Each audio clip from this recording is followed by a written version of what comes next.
look at the camera. Oh, mate.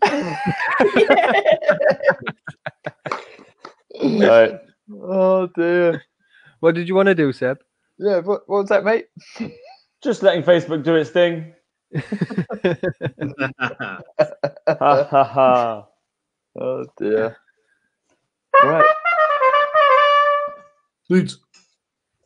Hi, Martyn. Leeds. And we're in. Right, Jack, morning. intro for today. Hello, everyone. This is Martyn Gill. He was head coach of Leeds Rhinos. He was the guy that brought me over to their team, actually, and made them become a good team. We all make mistakes. Yeah, the team they are today. Thank you, Martyn Gill. He was also head coach for England. Well, joint head coach, but everyone knows he was the real head coach. Hi, Mark. Hi, Mark. Just kidding. Just joking. Jokes. Yeah, we all know it was. Anyway, so he was our coach during that World Cup final we watched the other day. He's a great guy. Very good on the mental side of things, mental power. He's also a great businessman and a good-looking guy with big guns. I think that's like the nicest intro we've had on the show. I literally said it 5 minutes before we started and just said, just read this out. No, I love him. I miss him. Oh. And it's a one-way relationship, Seb. I've got good memories with him. I could show you. I've got my things on my phone. So We don't show those videos. Oh dear. Let's see, 2015. 2015. Mate, Yeah, how get far ready you gonna to scroll take back? Seb down, won't you, Fred? Yeah, mate. He's all good.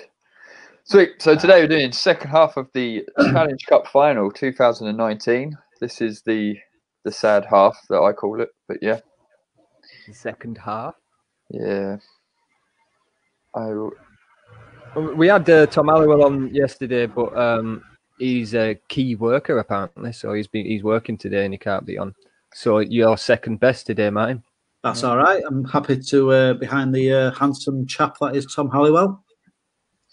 It was proper. Right, before we start the game. It came on looking like a gangster yesterday. I thought it was going to some mean I thought he was going bar. to put some England kit as well, but nope, no England kit for him. But yeah, you see, the Leeds lot don't have egos. You see, they don't need to wear their England kit to feel special, Seb. It was orders from Jack, mate. I don't wear England kit usually. Anyway, how have you been doing since you left Wheelchair Rugby League? I've been good, mate. I think I finally got over the World Cup loss last week. So, We played it. I'm still not. I've been in hibernation since 2017, so it's just I've been self-isolating since then, so it's all good. I'm guessing you didn't watch our live stream of when we watched back the World Cup final. Yeah, did you? I've been watching all the stuff. So did you see that we came to the conclusion it was Jack's fault? Well, I thought it was. I thought you said it was Tim's fault, but Tim's here now. He says hello, gents. And Tim's fault, of course. But then I was a little bit disappointed, Sebastian. I thought we'd learned since 2017 that we don't blame officials. So a little bit disappointed 3 years on that you're still doing that. So you've got to let it go, mate. Yeah. That's not what you were saying like 5 minutes before this live started. Yeah, I know, but we're now. No, we're now live. Right. Oh, Tim. Just so you know, this guy hates you as well. I don't, Tim. Well, not as much as I hate Sebastian. I feel like there's a mutual ground there, actually. Right, 44-30. Argonauts scored a couple in the end of first half, didn't they? Yeah. We scored one right at the end, I think. So I think you picked up on some of the commentary yesterday, so I don't obviously want to go over old ground, but you were saying around that marker system and fast tagging, and I think Leeds have been working on that probably for the last 5 years now, and I think last season and this season you can quite clearly see it with them. It's really come to fruition now in the fact that they play that marker system quite well. This kid here, Ryan, in at marker now, he's a great kid. He's really improved. I don't know if does he talk yet though? Because Coached him for 2 years at Leeds. He actually did in Oz. He said a word in Oz. He started talking. All right. And like everyone looked at him and were like, wait, who are you again? Is he now classed as an AB? It was like Jay and Silent Bob. You know when Silent Bob speaks right at the end and he gives like the really inspirational, like spiritual speech. That's what Ryan's input was in Australia. Just used to give a nod. You do know he's a father now, yeah? I do, yeah.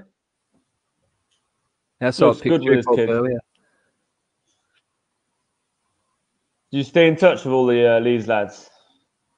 Being honest, I have communication with them now and again, but not as much of a thing. I think, everybody's does the whole thing of being busy, and that's no excuse. But, I think equally, I distanced myself a little bit because they had to move on and do their own thing. But equally, we still get in touch now and again. And obviously, I've wished them the best of luck in the finals and stuff. So, it's just been good for them, really, just to kick on and do their own thing, which has been great to watch over the last couple of years since, 4 years now. I think I finished 2016 at Leeds. It's been good to watch them over the last 4 years.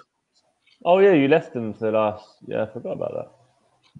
Yeah, I was... so I focused that last year on England for the World Cup. But, yeah, so I finished at the end of the 2016. So that was the grand final that we lost to Halifax, which was... I think Jack flew about 25,000 miles for that game. Oh yeah, I just got back from Australia that morning, and then we drove from Manchester to Medway. Yeah, I'm not going to lie, I didn't check out the delays at all, and have my fingers crossed. It's like they're delayed again. They've got at least another hour delay. Yes. Yeah, that was a tough. Look at that complaining. The ref said, "What's wrong? Can't you swing your arm?" And I was like, "No, there's a wall in the way." Looks like anyway, there was no try. We all saw clearly that the tag was off. The tag was first. Luck. Cheaters. Look at that. I hurt my hand. I can't play anymore. My hair's in my way. Hang on. I think I'm still playing. And crazy. Oh, look at that. Dramatic turnaround. I was talking to Dan. Mate, some of us talk to the team. We don't just sit and have a go at the refs. You'll learn about it one day. Oh, mate, I talk to my team all the time. I show a lot of mental support. Ooh, that's really good from Leeds. I think you'll see that consistently, and I think second half they're really good at it. I think first half they tend to grind teams out. They start fast, but then second half it's about that line speed, and you'll see time and time line speed, especially when teams are in the yardage, and that's we used to really focus on that and actually block people in and make them work out. You've got to, if you want to come out of your own half, you've got to work for it, and I think they're really good at it now in terms of blocking teams in, which is great to see. Yeah, I've just noticed how small the pitch is. It's a basketball size court, isn't it? It's 28 meters. Slightly bigger. So it was Joe giving away a penalty there with a late hit on Scraps. Consistent then. Yep. Yeah. Hi, Joe. I think they play that really well still, and just like yourselves, that's perfect. Let's get to the didn't give it then. Yeah, get to the middle, and then we've got options. Let's have a look left and right just to see where we are. So Scraps is there to finish it off. I think they gave no try. Sorry, Seb. Just interrupt while I'm talking, mate. It's fine. Sorry, go ahead. I finished. Good. Have you got this dark black background? I want that too. I told you it's his dungeon. What, with a spotlight? People have asked me, obviously you check in with your friends and family, and they've asked me how self-isolating's been going, and I'm kind of like, I've done a week in camp with Seb. This is a dream. This is easy. Why do I get so much hate on this channel? It's mad. I'm such a loving person. Wait, weren't you punching Tim's name on a punch bag yesterday?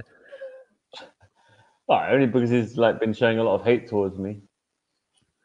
I guess I hated him first. Yeah, well, Tim's an exception. I see Leeds still got the fastest wheel changing man in the whole of the game. Good old Gardner. Yeah, we need that in England. We don't have any mechanic at the moment in England. It makes a difference, when you're playing a team sport, you lose you need a key player. It's that wheel change is key. Was that it? Look, Yeah, I haven't even had a spare wheel for the last 3 years. I think between Halliwell and Scraps, having 2 key kickers in your team, though, fundamentally, it's going to win you game. I think when you're kicking them from the sidelines, that to the Argonauts can be quite soul destroying. It's kind of like, okay, we're adding the extra 2 onto every try that we score. It does just chip away at teams.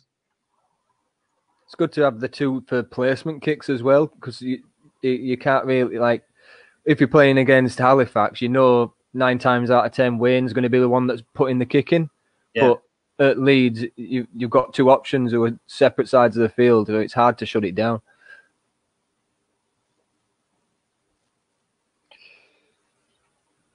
It's hard to see when you're just watching a game, but you won't understand. So when you watch, obviously I know from coaching the team, but if you just see Simo's movement, which is A, good movement, but B, you don't understand the amount of communication that he'll be doing behind the scenes. Just organising the team, just giving them words of encouragement. And that for me, they're the little things that you look at, and it's just like making sure that we're settled. Do we know what we're doing? What's expected? Oh, lovely little, and then he does that. That was the worst, man. What did he do? You'll see it again now. So it was, what were you doing, Fred? Mate, he really. I'll tell you afterwards. Yeah. Look at that, I think he smiled. Dan plays out on the wing and he wanted to swap back, and I was like, "Hold up here, go behind," and he tried to go in front, and we just miscommunicated and went towards each other. Yeah, should never switch there. Yeah, no. Telling you, man. Yeah.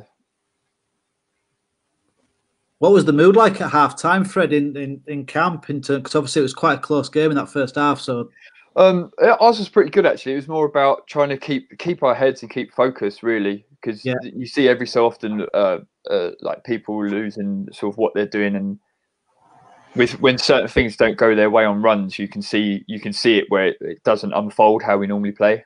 Yeah. But overall, it was pretty good. I think it was one of those where, especially in this half, you see where the tiredness kicks in. Big time. And I think that's one of the things. I think Leeds have constantly worked on the fitness. They're probably one of the fittest teams in the game. And they've got that strength in depth, and as you say, but equally they've lost 4 finals. So I think even just having that experience, knowing second half that we've been in this situation before, I think experience can play a key part as well.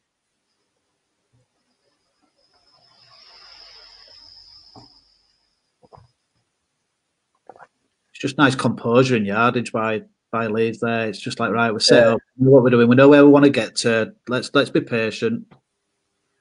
Yeah, they're not in a position where they need to force anything, and they know that that's where Leeds show how they're a smart team, not just a competent team, but a smart team.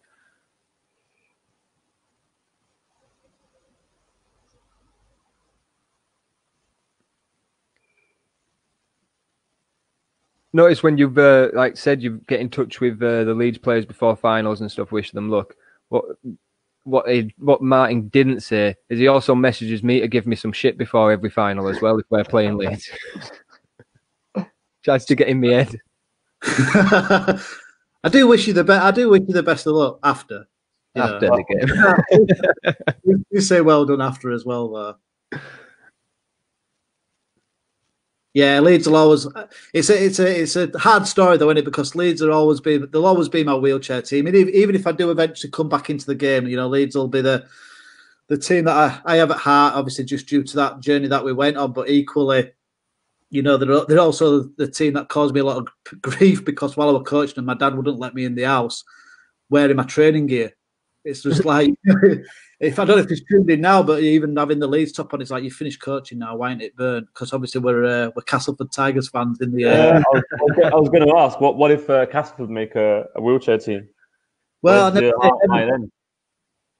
yeah, but I'd always said Leeds would be my team in terms of have them at heart. But yeah, if there was a Castleford team, be a bit hard jumping at that now though, Seb, because I obviously live in Edinburgh, so yeah. Bit far to travel for training. You might see Mark then. Mark's now head coach for Scotland. He is. I was chatting to him yesterday and a little bit this morning as well. So obviously wished him the best of luck in the new role. And Jim, so like you've got both of your old assistant coaches or whatever with you in Scotland. So Jim was assistant coach. You know, I know we have the banter, but obviously me and Mark were on a level, and I think that relationship that we had over those 3 years, you know, with England together, he's massively helped this Leeds team come on as well, because obviously they've had that coaching from both of us when they made the international team. So it's been great to pull on the team. That was Mark's message to me this morning, so I've given him his plug now. So you know, get a brownie point from Mark now. But you know, in all seriousness, yeah, he's a great guy and obviously smart thinker of the game, and I think he's obviously helped these players develop. And I think Leeds, if you look at them in terms of how they progress, just having people into that international team has allowed them to actually develop as players. I think you'd have obviously been able to progress. You've seen there just being smart with the play. Yeah, definitely.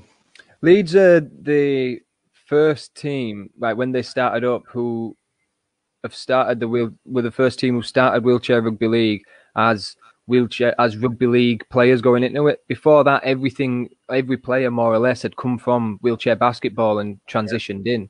So what, like the journey that Leeds actually have had to go through is like they've had to learn the wheelchair and learn chair defense and the ball movement and stuff, just knowing from watching and playing a little bit of the running game and stuff like that. So they're the first team that hasn't had the wheelchair sport impact their growth from the start, which is a big achievement for them going into it, because everyone else was at an advantage at the beginning, knowing the chair defense, knowing the chair mechanics. Yeah, but I think if you look at the Argonauts team, though, so I took on Leeds December 2013, and you know it's no secret that we were the whipping boys of the league then. So if you look at Argonauts now in terms of where they are, I'd probably say it took Leeds 2 years to get to the level that Argonauts are at now. You know, so the fact that they're playing at this standard of rugby already, you know, I think if teams aren't careful, and you know, it's probably hard for me to say, but I think Argonauts are probably going to be the team to watch over the next couple of years, because they're only going to get better. You know, and I think you've already, you know, having players that international scene is obviously going to be able to take that back. I think they've obviously got 3 or 4 players in the international team already. Yeah. So I think they're probably ahead of where Leeds were in terms of that journey. So I think they're going to be quite a force to reckon with over the next couple of years if teams aren't careful or start thinking that they've won things before they've won it. Are you saying that because you know I'm signing for them next year? Mate, you've signed for anybody. You know, you get free stash. Yeah. Are you signing for them? Yeah, I am. Are you? I wanted to this year, and then Jack and Wayne were like crying and saying, "Please, please stay with me for last year, please, please."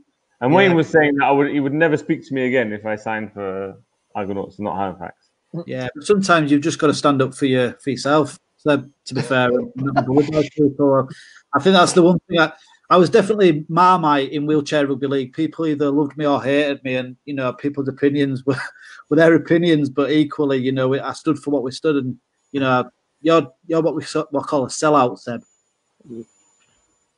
No loyalty. No loyalty. I've got 100% loyalty to Catland, mate. I think Leeds won. Did Leeds win the grand final the year that you'd signed for Halifax, Seb? He signed for us in 18, yeah. I signed for him, but I didn't play, and Halifax lost. Oh well, it's a shame. But last year I did play for Halifax, and yeah, we won that.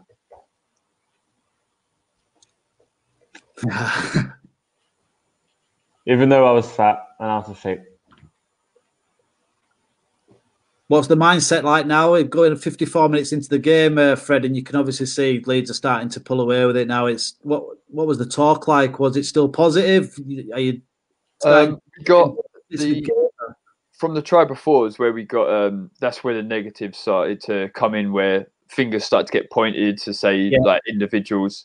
And although there's like our group's quite mixed, there's 3 of us where you can sort of like you can call out and be like, you need to do this. Where you have to support other players and obviously how they take criticism during a game and stuff like that.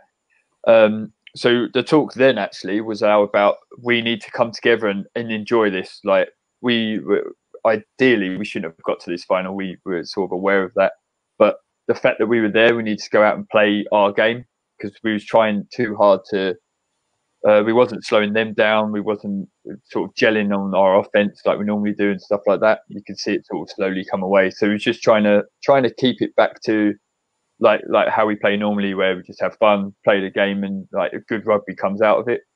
Yeah, that's good. And I think I'm for both. I think some people can obviously take offence if you quite direct them, but equally, I think people got to take responsibility and accountability, aren't they? If people are not pulling the weight or they're making the mistakes, you've got to be able to make them aware of it.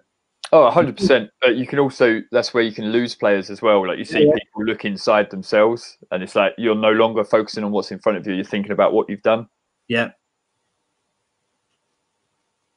I think that's the one thing with Leeds, though. They're a very honest team. They are.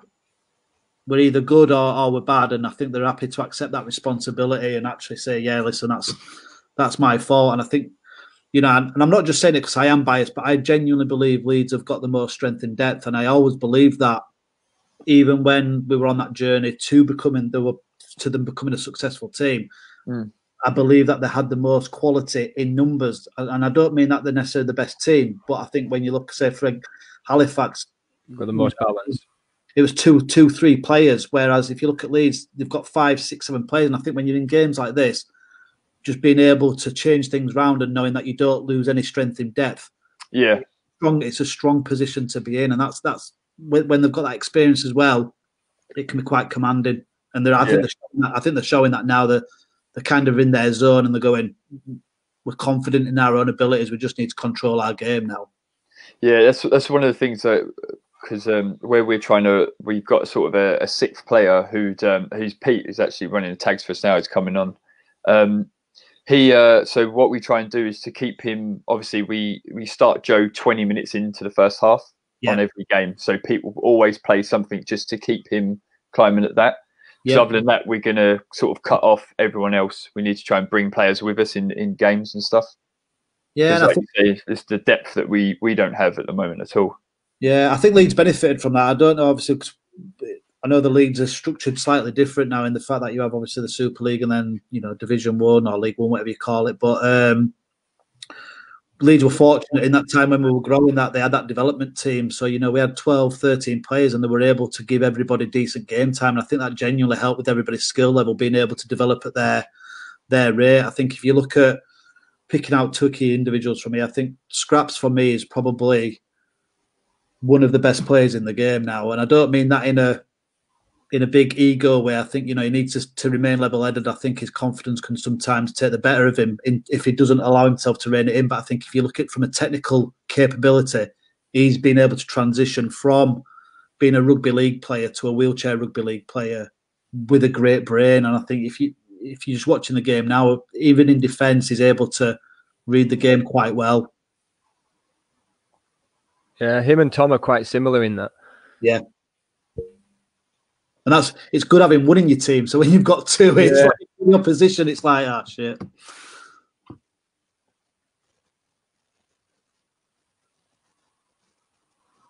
That's been a big push for what we're doing at Halifax at the moment. We sort of recognise that, we need people to start thinking for themselves, because we're losing ridiculous time in the past from myself or Wayne dictating play to everyone on the team sort of thing. So when we look back on Halifax games, you see the people who are messing up the most are me and Wayne. Yep. 9 times out of 10, it's because we're looking the wrong way at somebody else, saying, watch that winger, get to that side, come on the inside, do all this, do all that sort of thing. Where when we're at England level sort of thing, everyone's got that mindset of, I know where I need to be, I know where I need to go, and I know what the read is, and I know what's on, and I know what isn't on. Just saves you a lot of time in the flow of the game. It does. Just watching them now, so even like Leeds, when they lose the shape, they kind of know, right, okay, I need to get back here, or I need to be there, I need to be organised. I think Jody holds that wing very well, bringing in that extra man. Oh, sorry, woman. I don't want to get a message off her shortly. She was the one that always used to tell me to man up, or tell everybody else to man up. It was one of those things. But I think they're structurally they're a sound team now. Leeds, they are solid across the park, and that's you can bring any player on and actually still maintain that consistency. And I think we touched on it briefly for them, but yeah, I think this second half they've kind of gone, listen, we've been here before, we know what we need to do, and I think they were odds-on favourites, and that's probably a good place for them to be now in terms of I think they can handle that pressure. I don't think they probably could have done 2 or 3 years ago because A, they weren't favourites, and B, it was probably too much pressure for them. But I think it's something now that they've learned to adapt to and actually say, okay, we are a good team. Let's just stick to what we do and be honest and accountable with each other. But I think the speed from Argonauts, as I say, I've been impressed with them. I've watched a couple of games last season, and obviously great structure of the team. So I think the next 2 or 3 seasons, I think obviously this break's probably not helped anybody across any at all. But what are you guys doing in terms of being able to keep yourselves fit and active? I know obviously what you're doing, Jack. You're doing a bit of everything, but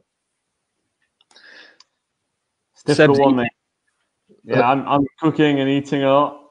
I must say I haven't been doing too much actually. I've got a punching bag. You saw that.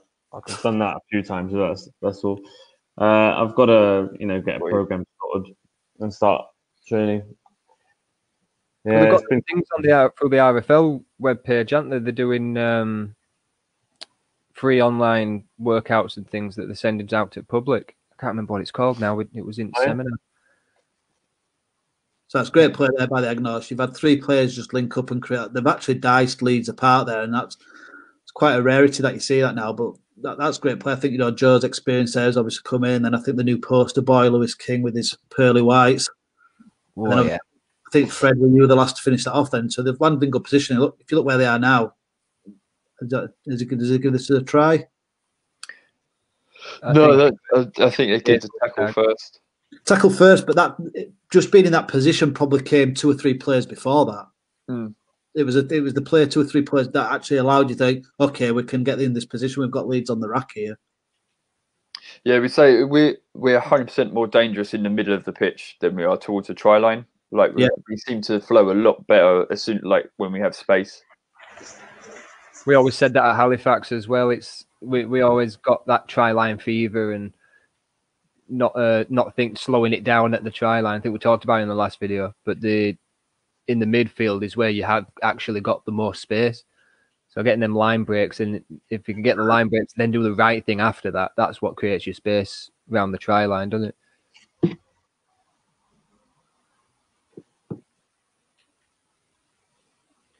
I think the one thing that Leeds have really developed at though, and I know obviously I keep talking about Leeds, but that's why you've brought me on. But and this is where I can't take any credit for it whatsoever, because I was able to put some foundations in place and teach them the rugby side of things and where we need to be in the mindset side of things. But I genuinely believe that where they've improved them is the chair skills now, and I think that's come from, people criticised me when we brought the likes of Cyril and Seb over, and I think we broke the internet on the day that it announced we'd signed Cyril. But that was me just saying, listen, I know where my capabilities are as a coach. I've never been around wheelchair sports in my life. How do we get that capability that we need? And I think Jack, Wayne, probably to your detriment at club level, you've helped a team develop to a point where they've got really good defensive chair skills. But from an international point of view, it's benefited the England scene. Yeah, we often have that conversation, me and Wayne. Why did we tell all the Leeds lads about the slide defence? Why did we do this? But that's kind of, we know when to play dumb. Oh, can you just show us how do we do this? How do we do that? It's like, that's the thing. I think that's the understanding is knowing where your strengths are, knowing where your weaknesses are, and then okay, how do we go about getting the skills that we need to get? And I think they've got that now, and ultimately it's won them every single title that they've been available to play for. That's the aim. I wish we were playing this season. I know. I miss it so much, mate. You could make a wheelchair Sabutio, Seb. Get some matchsticks or a jigsaw. I'm sure you've got enough time on your hands. Yeah. Maybe not. Did you not go see counselling then about blaming officials? Because obviously, watched the first half and you're still a little bit bitter, which is not good. Poor thing. No, mate, I'm They had a job to do. doing fine with it. I don't blame officials anymore. I just pretend to, but I don't actually. If you look at Leeds there, so there's line speed, three men in. You know, they've closed them in, and it's right. If you want to get out your half, work your asses off. We're going to put you under pressure to work hard. Yeah, good trap set. That's the tag. And then Jodie's read that well. It's kind of like, okay, do I play marker here? No. Okay, he's not going anywhere. Right, I'm just going to get back in that line and provide that extra support. It allows people to push over. So it's smart play. But then Joe's just tore him a new one. Joe's just contradicted everything I said. Thanks, Joe. That's one thing that we've noticed doing these videos. Whenever you have like a really good thing to say or a point to make, it always gets disproven in the next play. Yeah. That's rugby league, though. It's literally those blink decisions, isn't it? You turn the wrong way, you look the wrong way, or you miss the tag, then it can change the game. The bounce of the ball, that's what they're saying it. Yeah, bounce the ball. Inches. I listened to that speech the other day. It's one of my favourites, I'm not going to lie. Being 5'5", it's all about the inches. That's nice. That is good. Oh, what was it called? It's even smart play, though, and it's like, he's called it back, I'll just leave the ball up here. Yeah. But that's what I mean. That's the point I make. He's got a rugby brain. It's like, okay, I've got to get back. I need a bit of a rest. Okay, I'm going to leave the ball here. Just let myself get set. Fred's got to sort his fringe out. So, I've got at least a minute. Yeah, man. I'll wait for a runner. See, I'm not the only one to mention the fringe. Sorry, the fringe is in my eyes. I can't see me scoring this try. Oh, no, I've got a hat on. That's that little 1-2 we were talking about the other day. Yeah, man. It's always there. Basics, man. Basics. It's nice. I think he's just come on short. I think he's chased it all the way back there. He's not been able to prevent the try, but he's probably one of the most underrated wheelchair rugby league players is Ewan Clibbans. He is a grafter, and I think he's obviously not had the limelight of some of what the Leeds players have got, but he grafts, and the skill actually on him is really good.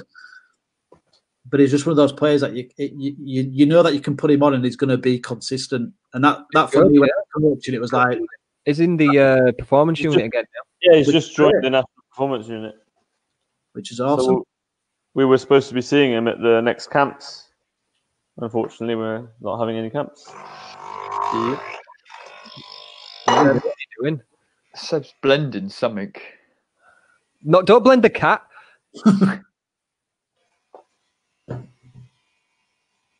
He's trying to steal food.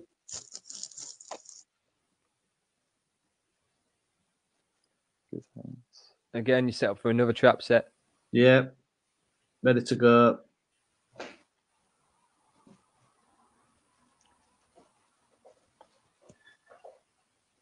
If you look at Jodie's movement off the ball in defence, she's got great chair skills. She's just constantly just turning. It's like, okay, where do I need to be? Where's my man? If you look, she's just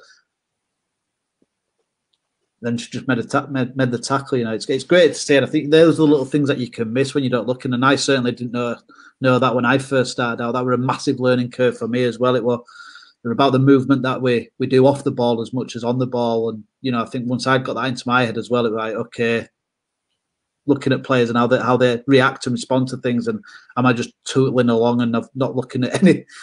Yeah, that's Jodie's basketball background. Yeah, Jodie's basketball background comes from strafing with that player and shadowing them, and yeah. What's happened to Joe's hair since I left? Oh, mate, shaved it. No, I'm on about there. It's like what's going on. He had really long hair. He's been having man buns. He's been doing all sorts of awful stuff with his hair. He needs to grow up, does that lad?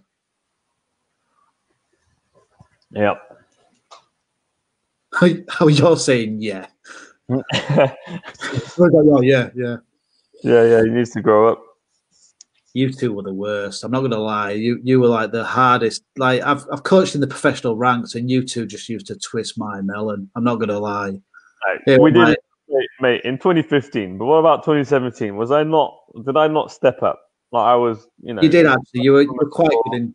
I think it's because you were on home soil and I think you obviously wanted to win. Appear to be professional. Now I might have been a nightmare in 2015, and it wasn't even a nightmare. I was just like funny. You want funny, mate? No, you won't. You want funny. Hey, I was funny. It was annoying. I really, no, it wasn't. I must admit, though, sending you to the stand so you couldn't sing the national anthem, I did. It was. Mate, I remember when you called us to your room just to like give us that serious chat. And we walked out of that room and burst out laughing like mad. What do you mean you burst out? We just couldn't believe it. It was like watching a teacher with like some naughty school kids when them two were together. Oh, it's ridiculous, honestly. Right. But it's good though. I know we joke about it, but you actually need that in your camp. You need A goofball. you need that. You need that balance. You know, I've always been fortunate to have one absolute start raving bonkers player who's just part of that kind of no matter what situation you're in. Here he is as well. Simo for me, not just in wheelchair rugby league. There's just the differences made over the last few years. It's just that for me is one of the things that I've seen about the game is just the development in terms of the individuals on and off the pitch as well. Not just at Leeds, but I think in the sport in general has been great to see because I think they're getting that recognition now and got that focus and something that actually they can be genuinely proud of. And I think Leeds do that really well as a club now. I think, again, the biased hat, but I think they've probably got, if not the best, one of the best setups on and off the pitch. I think, the team that they've got in place to be able to actually just take care of the stuff that you don't want to focus on because you want to focus on the rugby side. It just allows them to do that. I'm fortunate to have that. Yeah, I'm jealous as hell. They're set up in terms of what the players can get out of it. The coaching side of it. It's like if comparing them with Halifax and like the setup and thing, it's so different. It's unreal. It's like if you look at Leeds winning this game, will have apart from being able to, they'll have been expected to unload and load because obviously that just keeps you humble and makes sure that you're doing pulling as a team. But other than that, they're then just left to being able to focus on the game, and I think that's probably allows them to get into the right frame of mind to set themselves up to think, all I need to focus on is my rugby. I'm not having to masking tape out or put posters up or, just having that support, just knowing that the water's going to be there, knowing that the coaching's in place, ready to go. It's, it does make those little things that we talk about 1%ers, those are, for me, if you can get it right off the pitch, then, you can focus on the stuff that you can control on the pitch. Yeah, 100%. That's one of the big things that we have.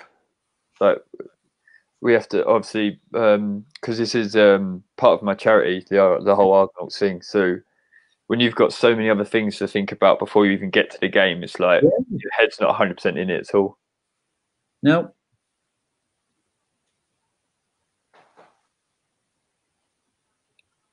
It's a similar at Catalan. I've noticed like they have a lot of helpers and things like that doing the stuff, and the players do get to just go and set up and get into it, sort of thing. It was quite nice. We had way more helpers before. I don't know what's happened since then. So now we do tend to have to put up the posts ourselves and stuff like that. But before, we like literally had just turned up just for and just played our game, which was great. Sorry to interrupt them. If you look at Leeds now, though, they've got 24 points in front with about 5 minutes to go, and they're still playing at their defence. Their best form of defence is still just to go on the offence. They're kind of okay. We're not going. We're still playing at that speed, and that can be quite hard because obviously they're not in that. They've not got into that mindset of taking anything for granted. I think the only time I've seen that in terms of where the heads have gone slightly was in last year's grand final. And I think that was a accumulation of things from their side. But I think looking at this game, being so far in front but still playing with the same velocity and veracity, it's kind of going, okay, we want to close this out. I think this for them was a game that they really wanted to win. It was. I know from speaking to some of them, the Challenge Cup was we want our name on it. We'd lost this in 2016. I think it was for them. It was kind of like we want our name on it. You can see they're sort of playing a game that's not. They're not playing to beat Argonauts. They're only. You get a feel that they're only thinking about what they have to do and what their job is. They're not doing like specifics or trying to pick on particular players in Argonauts or anything like that. Everything they're doing is just. Yeah, it's like you said though with the depth of team, because obviously I think now they've just brought Tom Halliwell back on, so the people who were on then, they've still got something to prove. Yeah. So that comes with the depth of they come on and they're like, it's not like you say, they're not then playing against us anymore. They're like, wait, we need to show that we won it as well. So that when the players do come on from the bench, they've still got things to prove. Yeah.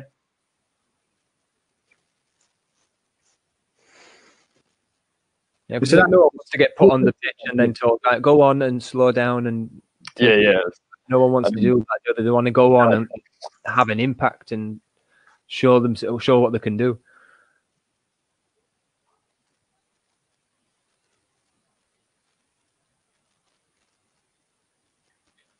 It's hard there with Tom, and I think I pulled you up on it once, Jack. So even the old birds can learn new tricks, and it was just having the ball in one hand. It was just the switch of the hand or the slight movement of the wheel, and it was kind of okay. And Tom does that really well now. He can keep you second guessing because he's agile, isn't he? Do you know what I mean? It's just like I can just move about, and I've got the ball in my right hand, but you still don't know where I'm going. Yeah. So Wayne tries to say, like, if someone holds the ball in the right hand, generally they're going to turn left, because I mean you can push the wheel to turn right, but you don't get as tight of an angle turn. So that's what Wayne says. But like what you're saying, what Tom does, he comes in, holds the ball in this hand, and he puts it to this hand, and pushes it to that hand, and puts it to that hand. You go, oh, right, okay, so I can't predict what you're going to do. Now I've got to literally just defend. It's hard. Yeah.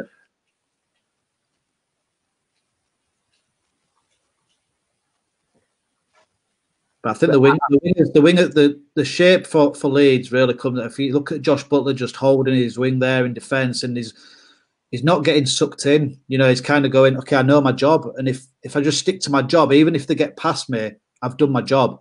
And I think that's where certain teams, and I think obviously looking at this game, I think that's where Argonauts have been a bit guilty at times. If you've lost that shape and actually gone, okay, we'll chase the man, rather than expecting, okay, I know the person on the inside of me or the outside of me, they've got me covered and they're going to do the job. And I think you can over-egg it sometimes and go chasing the ball rather than actually just focusing on, I just need to do my job.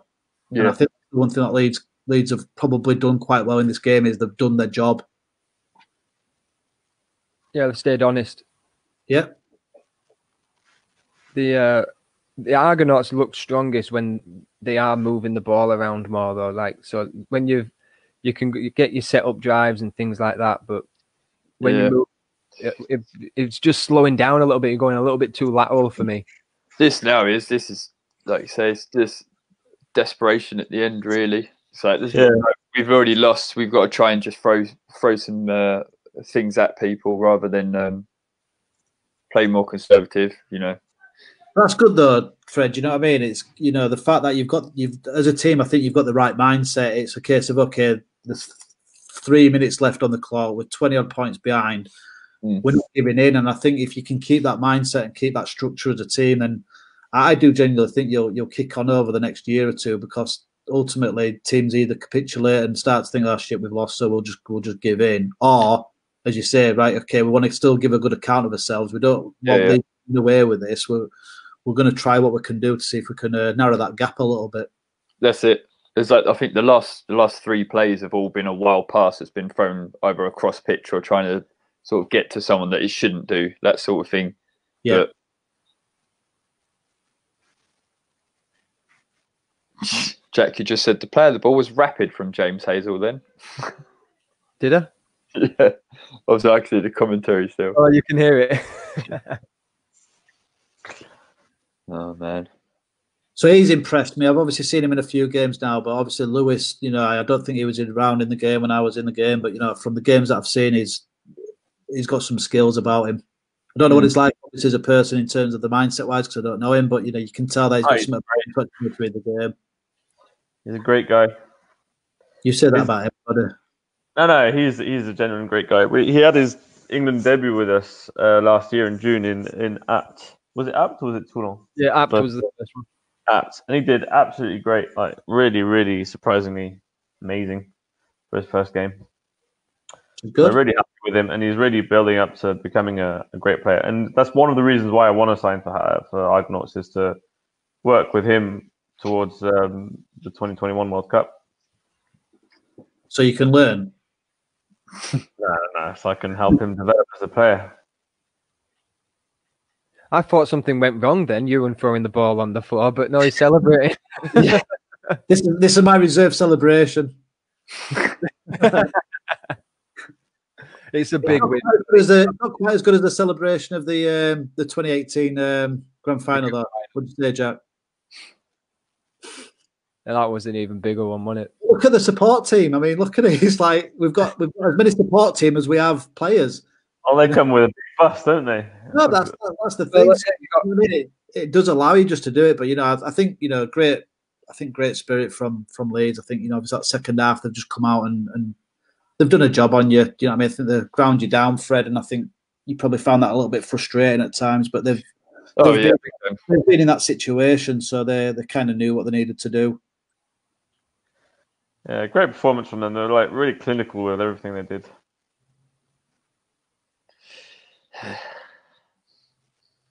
Sorry for that, Fred. Cheers, mate. Well, it's all right. We watched the final of the World Cup. We had to give you one, didn't we? Me and Seb have watched loads of games where we've been terrible. No, definitely, man. But I think you guys will be better for it, Fred. You know what I mean? You've had that experience. That's it. You have to get there first to know what it's like anyway. Yeah, Leeds, as I say, Leeds have been there 4 times for the 1-0. Yeah. How are you about? So you were coaching them, obviously, and they almost got that grand final and Challenge Cup. Yeah, they got so close with you. How did you feel? Obviously, you're happy that they won it, but does part of you feel like if I just stuck on one more year, I could have been celebrating on the pitch with them? It's a great question, Jack, and I think from my side, the job was always to go in and do 3 years. When I spoke to Andy Gardner when I was taking the job on, it was like, okay, I can commit to 3 years. I can build the foundations. We said from day one we'd be champions after 3 years, and everybody looked at us like we were gone out because we were the whipping boys. You know what I mean? I think they'd won one game. So to have made that grand final in that third year, but I'd already made that decision at the start of that season that I wasn't going to stay on and extend. But I think from my side, yeah, would it have been nice to have been on the pitch and experienced some of these things with them? I think, yes, it would. But equally, I think I can still look back on it, and I'm quite a level-headed coach, regardless of what certain people might think of me. And I can still take the pride in the fact that I know that Leeds have continued to progress and develop, and I'm pleased for them. And in terms of they deserve it. I know how hard they work. Yes, would I have loved to have picked up the silverware with them? Yeah, of course I would. But equally, my job was just to make sure that we had some good foundations in place and could play some good wheelchair rugby league. And I think if you're the right coach, you've got the right mindset. It's not necessarily just about the trophies; it's about the legacy that you leave. And I think I've left a pretty decent legacy at Leeds, so I can still take pride in that. Do they show any recognition towards you? Like, do they like any one of them after winning say thank you for making us what we are today? I think. It's not about me though, Seb. So I think you've got to realise that I finished the coaching job in 2016, and I think if they were getting in touch with me and saying that, I'd probably be pushing back to them and saying it's back on you guys. We built the foundations, and you've had Jim Dyson in that obviously won the grand final with them. You've had Josh that obviously has picked up the league leaders and the Challenge Cup with them. It's not my job anymore, so they shouldn't be coming to me. It's been down to them and their responsibilities. Do I think that I played a key part in it? Yeah, of course I do. Obviously, we had 3 years together and got ourselves into a good place, but they've done the hard work after that, and it's not the Martyn Gill show. It's about Leeds Rhinos, which the Martyn Gill show does sound quite good for this. Which actually you could have the Martyn Gill show featuring Fred, Jack, and Seb. Yeah, that'd be quite. Yeah. That'd be quite. Just to manage the expectations, I do still obviously have an ego. Yeah. But the honest answer is, yeah. Part of me does think I'd wish I'd have stayed on, but I had decisions to make. Obviously I was juggling a lot of plates, and I do genuinely miss it. I miss the team, miss the club, miss the sport. But equally, I stand by the decisions that I've made, and I do wish them all the best for the future. And I think as long as they keep working hard, they'll keep growing and keep progressing. I mean, from my point of view, obviously, I don't think we was ever in the league at the same time. No. We watched, I think, the 2017 World Cup, which you was obviously a part of when we come out to France to watch that. But the fact that your name is still mentioned around, like, all through Leeds and all stuff like that, and even the players themselves, they feel more like a like the people who are on the pitch are the ones that control what they do. It doesn't feel. It 100% feels like they are all sort of as a team, where, like you say, they've gone through the losses, they've gone through that. Their team mentality is very much, this is what we're going to do, this is how we're going to do it. Whether it's sort of Simo that will lead that, or whoever, or Tom Halliwell, those sort of players. Yeah. But the fact that your name still comes up in those circles shows that you are you had a huge fact or part to play in their whole sort of progression. I mean, and that's from, like I say, I don't think I've ever actually played against you at all, ever. So the fact that I know who you are, I know the name, and I know what you've done for Leeds, show that you actually have done a lot more than I think you realise you have for them as individuals and as a team. Yeah, which I do. As I said, I think I made the comment earlier. I was Marmite of wheelchair rugby league. People either liked me or hated me, and I think that's because I do challenge the status quo, and I'm quite an outspoken person. If I've got an opinion, I'll stand by that opinion. I'm not saying it's always right, but 99% it normally is. But there's that occasional 1%. But yeah, I think it's great for me and pleasing that I've obviously made a mark on the game. I think that's what I wanted to do. I think I wanted to come in and show them what we could do, but equally, I wouldn't say I'm the most technical or tactical rugby league coach out there. But one thing I'm good at is the man management side of things, and actually working with people and actually saying, okay, how do we make you a better person first and foremost, and how do we develop those skills? Because if I can make you a good person in terms of you stand by your ethics and the morals of the team, then that then can be taken out onto the actual pitch. And I think that's where you made the point about Leeds being together as a team. That's because we said from the start, everybody hates us. And we had that mentality from day one. Everybody hates us. And the only people that actually like us are in this group of players. And, I think that's the mentality that we had was, right, well, we need to look after each other. And I think they do that very well. What made you come into it with a mentality that everyone hates you? Because they do. But I think that's the psychology, Fred. It's the kind of, we created, I think, Leeds as you put your own monkey on your back to sort of. Yeah. Well, no, but Leeds Rhinos as a whole, that's the mentality within that sport. Is like everybody hates Leeds. So I kind of wanted to take that and actually use that as a channel to say, actually, okay, well, we're in the same situation. I wanted to get us close to as believing in terms of, you're putting on a Leeds Rhinos shirt, you're a Leeds Rhinos player. This is the mentality I have, and these are the expectations that you have of being a Leeds Rhinos player. And Fred, you probably went around then, and I did ruffle a few feathers and probably spoke my mind a little bit too much.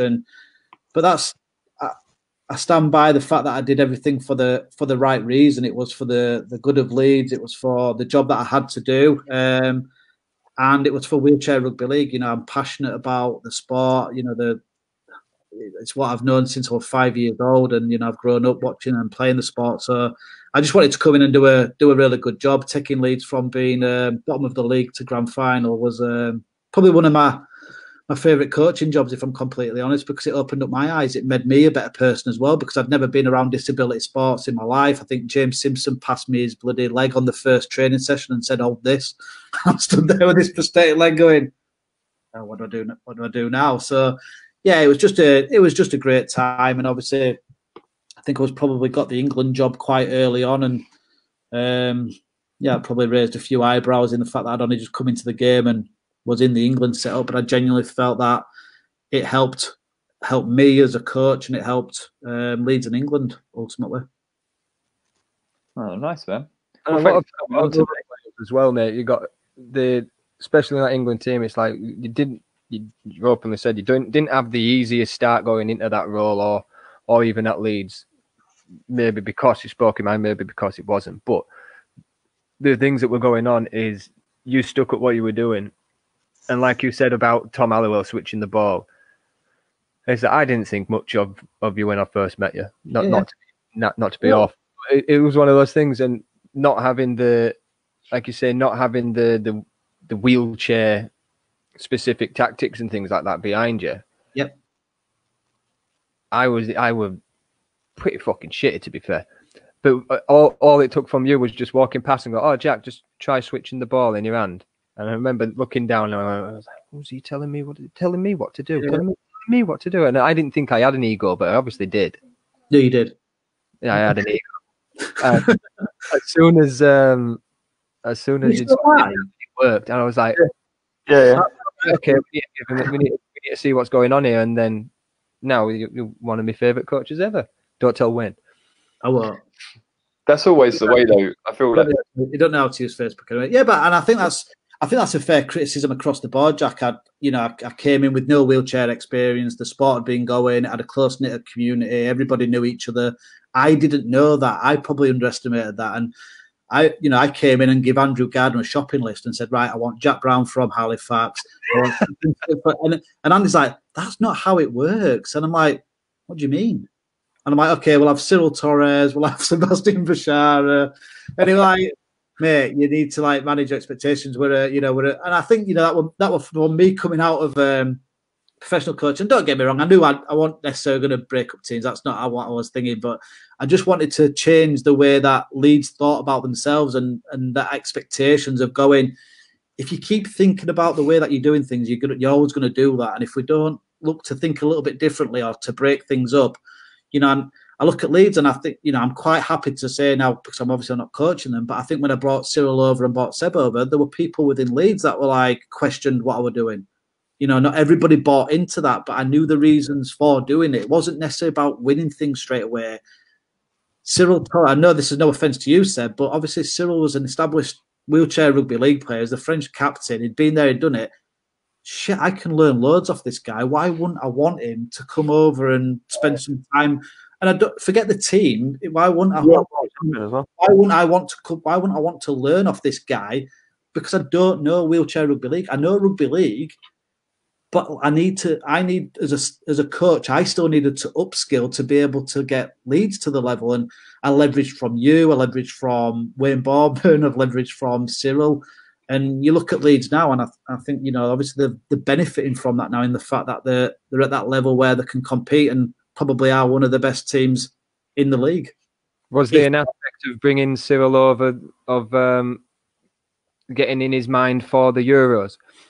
Yeah, well, that's the thing. So obviously people just thought, obviously, he's obviously just trying to win everything he can with Leeds. He's got a massive ego, but I'd been appointed England head coach as well, and I'm like, right, okay, I want to meet this guy. What makes this guy tick?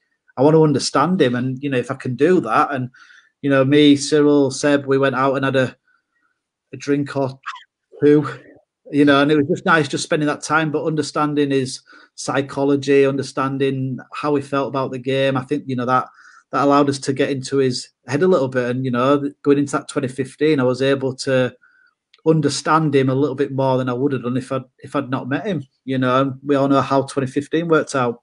Sudden time, Golden Point winners, European champions. Oh, happy times. Yeah, people are like, what about 2017? 2017? Well, I'm not sure what happened in 2017. You remember 2015 though, when we won the Euros?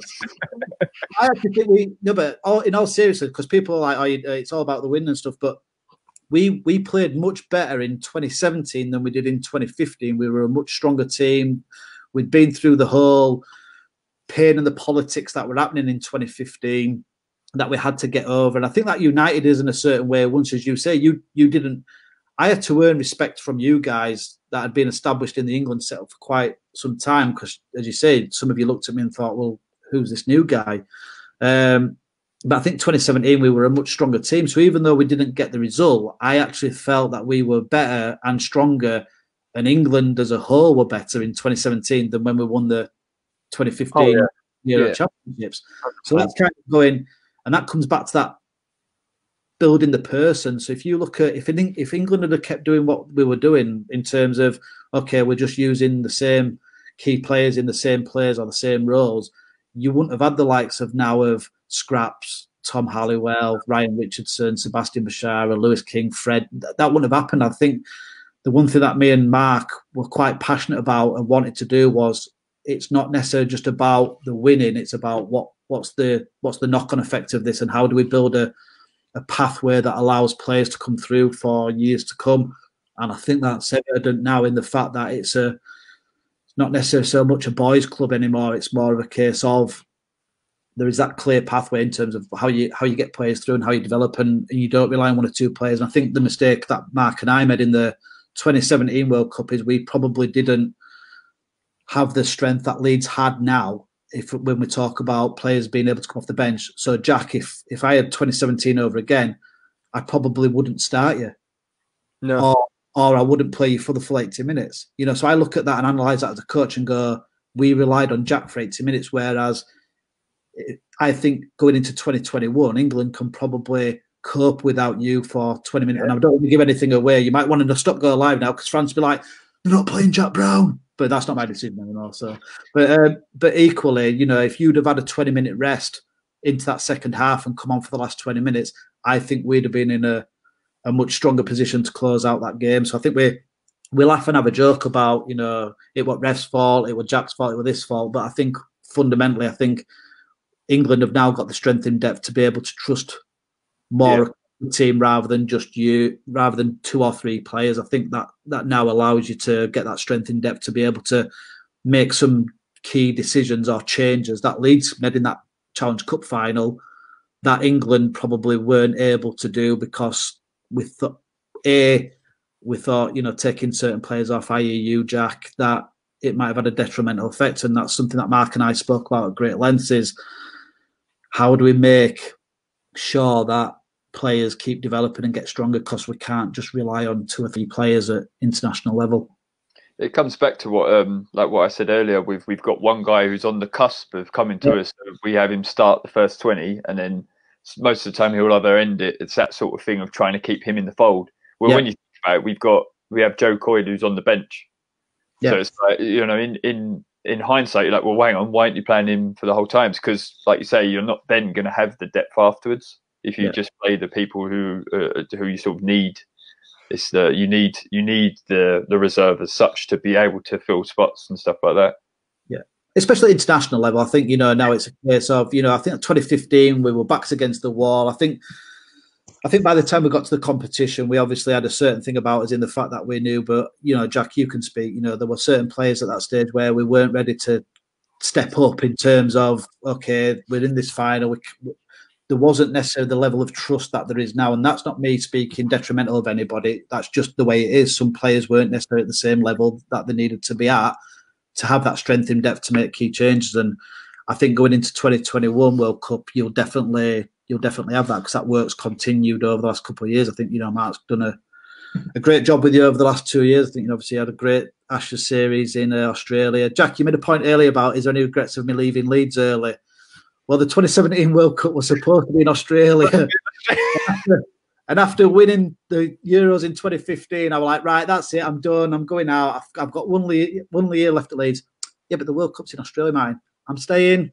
And then ended up in Toulouse. It was like, all right, okay. But no, it was in the end, it was a great World Cup. I think France did an amazing job, actually. I think there was a few squeaky bums in terms of how they thought they were going to cope with it. But I think it was a great event and great World Cup in the end. So it was. Yeah, I wish you all the best. I'll be expecting great things from Scotland though coming forward. I think obviously Mark up there now. I think he'll go in there and hopefully can shake a few things up. I'm not going to lie; he's got a hard job in front of him with Jim. I don't necessarily mean with Jim. I mean in terms of them two being able to build the numbers first and foremost. Hopefully, attract a few more players from basketball to wheelchair rugby league. But I think the guys will do a great job. I think I think Mark and arguments. Water boy though, mate. They need a water boy. Well, I actually met with Scotland Rugby League. There was an opportunity for me to be involved off the scenes, just helping with the frameworks and stuff. But I think lessons learned from my side. I'm still a busy guy. I'm running 3 businesses on top of everything else, and I've kind of had to say, you can't do everything, Martyn. It's like it's kind of some things I've got to give sometimes. So as much as I miss it, and as much as I'd I'd like to be involved. The time's not right for me at this moment in time. But as you say, Seb, hopefully, if there's a Cast Tigers or I might have to start an Edinburgh Tigers, play them in yellow and black. Just to, looking forward to that, mate. I'll never say never. Well, you'll probably sign for them then, won't you? Do you know what I mean? Oh, well, I've done Leeds, I've done Halifax, I've done Argonauts. I might as well. You've got to share and play with me. I want to play by your side, mate. Yeah, I loved my time in a wheelchair rugby league. It was great, and as I say, I'll always have a soft spot for Leeds Rhinos now in the wheelchair game, not necessarily in the running game. Yeah, we'll come to the outro. But what are you doing now? So, what could people? How could people get involved with your endeavours now? What are you up to? So right now, until COVID's over, you can't do anything. But yeah, obviously I'm still running Rugrats Rugby, taking toddlers from 2 years old and obviously developing their skills. And as you say, it's about hopefully creating enough players to go in at grassroots level to fall in love with the sport from an early age. So still developing that. So that's rugratsrugby.co.uk. The other venture that obviously came along to Jack, started a brand new business this year, a social fitness program for adults called Ruggercise. Imagining starting a social fitness program the same year that the only thing you can do is social distance. So that's it's kind of on hold for the time being. We'll just wait and see how things are when things unfold. And we were saying that we wanted to get we need to start getting like some junior stuff going for the wheelchair game as well. So maybe they need to link up with Rugrats. Yeah, I think obviously for me, I think it'd be great if the wheelchair rugby league could now take that next level of having, I wouldn't necessarily say a second team, but if there was an opportunity to start bringing some younger kids in. I don't mean the young kids, but is there a market out there for those? Like, I think Scraps and Josh Butler have been at Leeds since they were like 7 or 8 years old, 9 years old. So they've been around the game and the club for a long time already. But if you could start attracting people from 14, 15 years old, I think that it feeds into that pathway of, if we've got a youth team that's feeding into the first team, making your club game stronger, then obviously then they're feeding through to the international level. I think it's about creating enough longevity for this to continue in years to come. I think the sport's probably getting the most coverage it's got. It's progressed a lot since I left, I think, in terms of how it's now structured with the RFL. But I do think, players are not going to be around forever. They're going to, they are going to get older. So it's a case of how do we make sure that we look after the guys for the long term. And I think, as you say, if they can, I think the high schools would be great. I think, and Andy Garner did this quite a bit, and it was obviously down to time and stuff, but we obviously used to go do road shows in schools and with charities and clubs and stuff. And I think if you can get into the schools, I think that'd be great, especially with the fact that it is an all-inclusive sport. Tom Halliwell, able-bodied player, joined us when he broke his leg in the running game. You look at him now; he's obviously on the international scene within wheelchair games. So I think there's definitely still a market out there, and hopefully they can tap into it. But as you say, it's hard when you've got limited resources and limited time on a volunteer basis. Yeah, that is tough. Well, thanks for coming on, Martyn.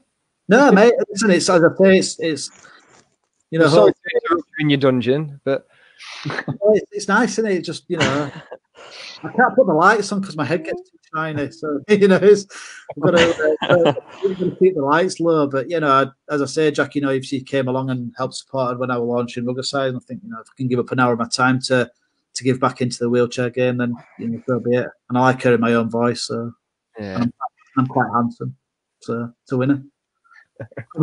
Probably had some handsome chat to the talk for the first time. Oh no, you had Tom on yesterday. Yeah, second best. Sorry, second best. Tom's not available today. Can you do this? Cheers. Great. Right. So we're back on Wednesday, 12th. Yeah, Wednesday 12. Oh, we need to tell them about the quiz. Oh. We keep forgetting. We're doing a quiz next Saturday. So me, Seb, and Fred are going to have a quiz off where we're asking questions and things. People play along. But what we want is anyone watching to send in your questions to wheelchairrugbyleague@gmail.com. I think what we're doing, we're picking 5 each, so 20 questions in total. So you're going to do some like picture round or something. Oh, they are done. There's only 3 of you, so that's 15. Yeah, 5 from the I'm people. going to pick 5 from the public. So if the public send in their questions to that email, and then we'll. Oh, my mic. No, my mic. That was it. That's what. Yeah, I get it. That's why you don't see why. But yeah, that's next Saturday. I think we're looking at doing that. Saturday, yeah, we'll put a post up with the information. Saturday evening, yeah? Yeah, Oh, Saturday, 7 p.m. I think we said. I think everybody will be staying in, so they'll be free. Yeah. Everyone could do it, get it shared, get it, play along with it. Sweet. And All right. well, just turn it off. You don't, you in your house, you're isolated, and you do what you do. You. And then you can do, when you've done a quiz, you can do a Wheelchair's Got Talent.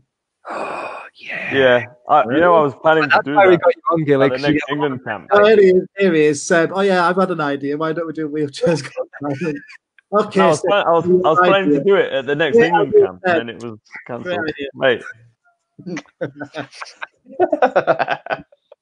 Sweet. Right. Well, I'll see you too, and nice to meet you, Martyn. Always a pleasure. Thank you, working hard, guys. And if I don't catch up with you, wish you the best of luck when the season starts up, and good luck with England going into 2021. Yep. Thank you. Cool. And everyone else, we'll see you on Wednesday at 12 o'clock. See you later. Yeah, guys. Ciao, ciao. Right, let's.